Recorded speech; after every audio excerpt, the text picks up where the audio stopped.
पाकिस्तान और न्यूजीलैंड के दरमियान आज पहले वनडे मैच से पहले पाकिस्तान के दो खिलाड़ी अनफिट हो गए हैं। इसके हवाले से तफसीलात आपके साथ शेयर करूंगा। जबकि कामरान अकमल एक बार फिर कप्तान बाबर आजम पर फट पड़े हैं, उनको कप्तानी ना आने के ताने दिए हैं। इसके हवाले से क्या तफसीलात हैं वो भी आपके साथ शेयर करूंगा। जबकि पाकिस्तान टीम T20 क्रिकेट से महरूम रहेगी, इसका क्या वजह है, इसकी वजूहत क्या हैं, इसका भी जायज़ा इस रिपोर्ट का हिस्सा बनाएंगे। सबसे पहले तो बात करते हैं आज के पहले वनडे मैच के हवाले से, जो कि 3:30 बजे शुरू होने जा रहा है पाकिस्तान और न्यूजीलैंड के दरमियान रावलपिंडी में। और ये 24वीं मजमूई तौर पर पाकिस्तान और न्यूजीलैंड के दरमियान बाहमी वनडे सीरीज़ होगी। और गुज़िश्ता जो सीरीज़ थी, न्यूजीलैंड ने पाकिस्तान में आकर तारीख़ में पहली बार एक से ज़्यादा वनडे मैचेस की सीरीज़ में पाकिस्तान को शिकस्त दी थी उनके देश में, इसलिए भी ये सीरीज़ अहमियत की हामिल है। और दूसरी जानब अगर पाकिस्तान टीम इस सीरीज़ में क्लीन स्वीप करती है तो वो आलमी रैंकिंग में नंबर 1 पोजीशन पर आ जाएगी। ये चीज़ें तो आप पहले ही जान चुके हैं, डिस्कस हो चुकी हैं। लेकिन आज के अहम मैच से पहले पाकिस्तान के दो खिलाड़ी अनफिट हो गए हैं। अलबत्ता इससे पाकिस्तान की प्लेइंग 11 पर बहुत ज़्यादा फ़र्क नहीं पड़ेगा, क्योंकि इनमें से दोनों ऐसे खिलाड़ी हैं जो कि शायद पाकिस्तान की मुमकिन प्लेइंग 11 का हिस्सा ही नहीं थे। अलबत्ता हारिस सोहेल को किसी हद तक चांस दिए जाने का इम्कान था, लेकिन बताया गया है कि गुज़िश्ता रोज़ वो उनकी टक्कर लगी है शादाब खान से प्रैक्टिस के दौरान, जिसकी वजह से वो अनफिट हो गए हैं और कम से कम एक मैच के लिए वो दस्तयाब नहीं हैं। गो कि कोई फ्रैक्चर या ऐसी कोई रिपोर्ट नहीं आई है जो कि ज़्यादा संजीदा हो, लेकिन इसके बावजूद ये कहा जा रहा है कि आज के मैच के लिए वो दस्तयाब नहीं होंगे। इसके साथ साथ प्रैक्टिस करते हुए शान मसूद की उंगली पर भी गेंद लगी है, वो भी अनफिट हैं। अलबत्ता उनके बारे में कहा जा रहा है कि वो इतनी ज़्यादा सीरियस नोयत की इंजरी नहीं है, शायद वो आज के मैच के लिए दस्तयाब हों। लेकिन अहम सवाल ये पैदा होता है कि क्या हारिस सोहेल की और शान मसूद की पाकिस्तान की प्लेइंग 11 में जगह बन सकेगी या नहीं। अहम चीज़ ये है, और जिस तरह कि मैंने गुज़िश्ता रोज़ प्लेइंग 11 बताई थी कारकर्दगी के अतबार से, उसमें इन दोनों प्लेयर्स की जगह नहीं बनती। जैसा कि आप स्क्रीन पर देख सकते हैं कि जो पाकिस्तान की बेस्ट प्लेइंग 11 है, मेरे ख्याल में इमाम उल हक, फ़खर जमान ओपनर्स हैं, जिसके बाद बाबर आजम, मोहम्मद रिजवान, सलमान अली आगा, मोहम्मद नवाज़, शादाब खान, मोहम्मद वसीम जूनियर, शाहीन शाह अफरीदी, नसीम शाह, एहसानुल्लाह या हारिस रऊफ़ में से एक खेलेगा। ये पाकिस्तान के 11 बेस्ट प्लेयर्स हैं। तो ये तो है आज के मैच के हवाले से अपडेट। और दूसरी अहम बात ये है कि अगर पाकिस्तान टीम आज का मैच जीत जाती है तो वो तारीख़ में 5वां T20 वनडे इंटरनेशनल मैच जीत जाएगी, और ये तारीख़ की महज तीसरी टीम होगी जो कि 50 वनडे फतवात मुकम्मल करेगी। इसलिए भी ये मैच पाकिस्तान के लिए नहायत ज़्यादा अहमियत का हामिल है।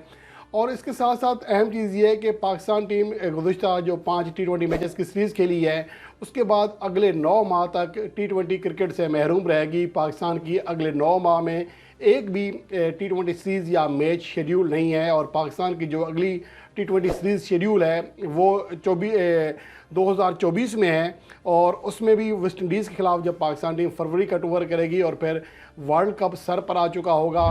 तो मेरे ख्याल में इसलिए पाकिस्तान को चाहिए कि 9 माह के दौरान किसी भी दूसरी टीम के साथ, ख़ास तौर पर वर्ल्ड कप 2023 जो कि वनडे फॉर्मेट का होगा, उसके बाद किसी टीम के साथ बाहमी सीरीज़ शेड्यूल करे, और ये पाकिस्तान की वर्ल्ड कप की तैयारी के लिए बहुत ज़्यादा अहमियत का हामिल होगा।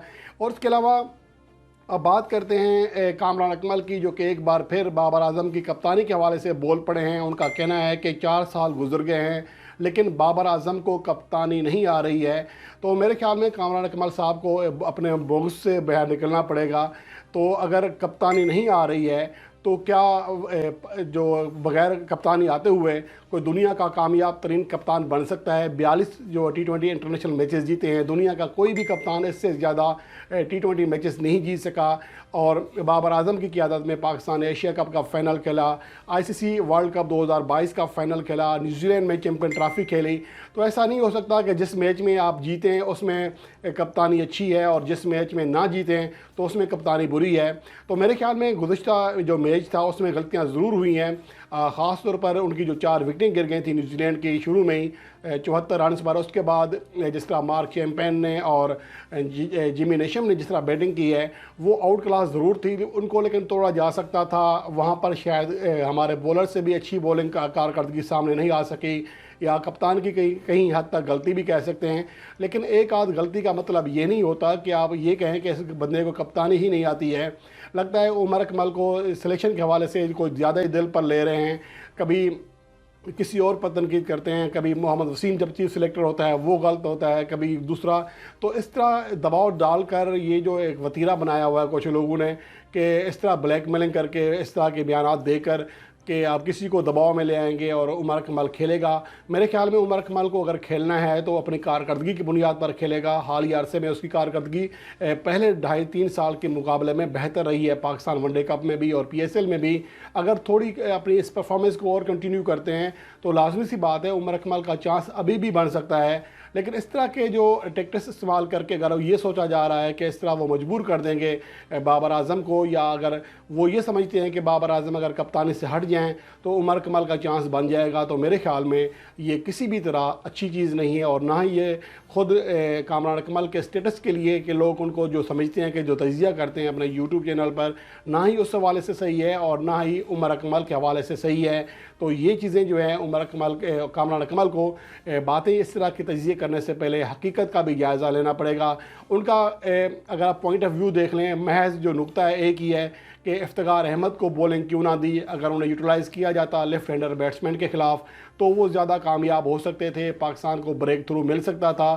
لیکن یہاں یہ بات کہنے کی ہے، گو کہ ہو سکتا ہے کہ یہ آپشن صحیح ہو، لیکن جب ہار جاتے ہیں تو پھر اس طرح کے کئی چیزیں ہوتی ہیں جس پر انگلیاں اٹھائی جاتی ہیں.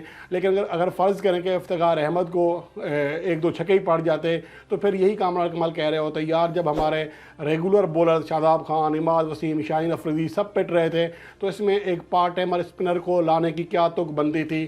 تو اس طرح کی چیزیں ہونی تھی. آپ T20 ورلڈ کپ 2022 کا جو فائنل میچ ہے اس کی مثال آپ کے سامنے ہے. شاہین شاہ افریدی جب انفٹ ہوئے تو ان کے جو باقی گیندیں کرانے کے لیے جب افتخار احمد کو لایا گیا، وہی 5 گیندیں ہی میچ کا ٹرننگ پوائنٹ ثابت ہو گئی تھیں.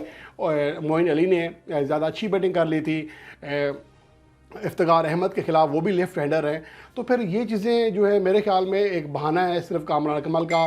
وہ کافی عرصے سے اس حوالے سے دونوں کزنز کے درمیان جو ہے معاملات ایسے ہی ہیں، اور جب وہ تعریف کرتے ہیں خاص طور پر بابر اعظم کی خلاف بولتے ہیں اور وراٹ کوہلی کی یا کسی انڈین کھلاڑی کی تعریف کرتے ہیں، تو انڈین جو شائقین کرکٹ ہیں یا جو انڈینس جرنلسٹ ہیں وہ بھی اس بات کو محسوس کرتے ہیں کہ کامران اکمل اپنے کزن سے کتنا زیادہ بغض رکھتے ہیں. وہ بھی انہیں تانے دیتے ہیں کہ آپ کے اپنے ملک میں ایک ورلڈ کلاس کھلاڑی موجود ہے، لیکن جب وہ سنچری کرتا ہے یا کوئی کامیابی حاصل کرتا ہے آپ اس کو ہی کبھی تعریف نہیں کرتے. البتہ سوریہ کمار یادو، وراٹ کوہلی یا بھارت کا کوئی کھلاڑی معمولی سی بھی 50+ اننگز کھیل دے، معمولی سی بہتر کارکردگی دکھا دے تو آپ ان کی تعریفیں کرنا شروع کر دیتے ہیں. تو آپ کے اپنے ملک میں بھی ورلڈ کلاس کھلاڑی ہے، در حقیقت وہ اس کو انڈائریکٹ تانا دے رہے ہوتے ہیں کہ آپ کے اندر جو چیزیں ہیں، جو کزن کے ساتھ آپ کا بغض ہے اس کے حوالے سے بات ہوتی ہے. تو جب دور سے بیٹھے ہوئے سرحد پار سے بیٹھے ہوئے لوگ بھی اس بات کو محسوس کر رہے ہیں تو یقیناً ہمارے جو شائقین کرکٹ ہیں یا ہمارے ماہرین کرکٹ ہیں وہ بھی اس بات کو محسوس کر رہے ہوں گے. اور امید ہے کہ کامران اکمل اس حوالے سے خود کو کنٹرول کریں گے، کیونکہ اس طرح کی چیزیں بابر اعظم کی کپتانی کے اوپر تو کوئی مسئلہ نہیں ہوگا، لیکن خود کامران اکمل کی جو اپنی ایک شخصیت ہے اس کے اوپر ضرور سوالیہ نشان اٹھا دے گی.